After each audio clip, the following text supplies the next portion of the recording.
بسم اللہ الرحمن الرحیم۔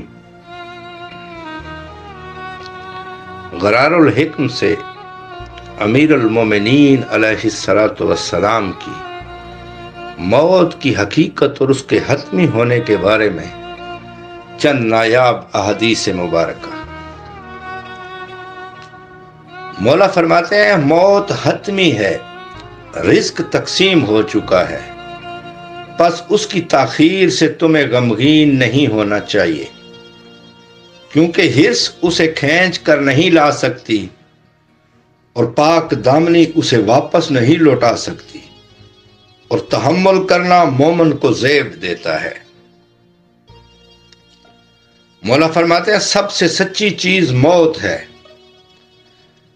سب سے نزدیک چیز موت ہے، اس لحاظ سے نزدیک ہے کہ اس کا آنا حتمی ہے، اگرچہ اس کے آنے کا وقت طویل ہی ہو، جیسا کہ اس آرزو کو دور کیا جاتا ہے کہ جو انسان کو حاصل نہیں ہوتی ہے۔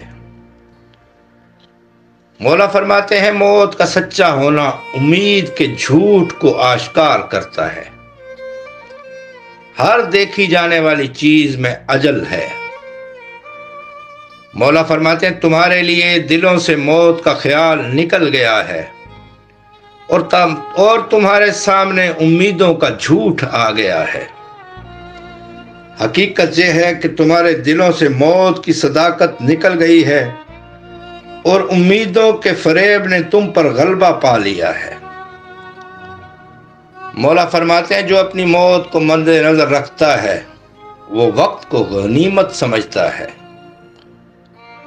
جس کی موت کا وقت نزدیک آ جاتا ہے اسے تدبیر نہیں بچا سکتی۔ مولا فرماتے ہیں وقت کا گزرنا بھی ایک قسم کی اجل ہے،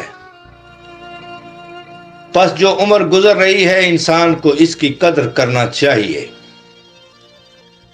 مولا فرماتے ہیں اس شخص کی اجل کتنی نزدیک ہے جس کے لیے ایسا دن معین ہے کہ جس سے وہ آگے نہیں بڑھے گا، اور اس اجل کا بلانے والا جلدی اسے بلائے گا۔ جب موت سر پر آ جاتی ہے تو امیدیں اور آرزویں رسوا ہو جاتی ہیں۔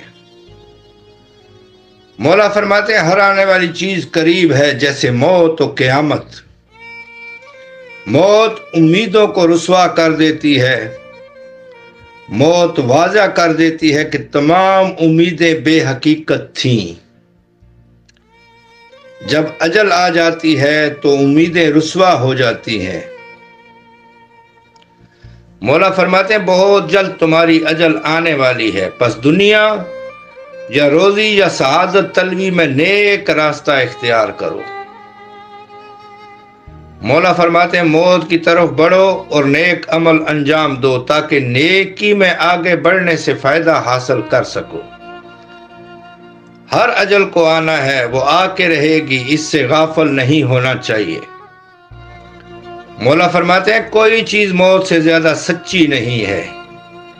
انسان کی سانسیں اس کی موت کی طرف اٹھتے ہوئے قدم ہیں، یعنی ہر سانس پر وہ موت سے ایک قدم نزدیک ہو جاتا ہے۔ اور امیر المومنین علیہ السلام فرماتے ہیں اگر تم اپنی موت کے قریب ہونے اور اس کے آنے کے بارے میں غور کرتے تو زندگی کا عیش و نشاط تمہارے لیے تلخ ہو جاتا۔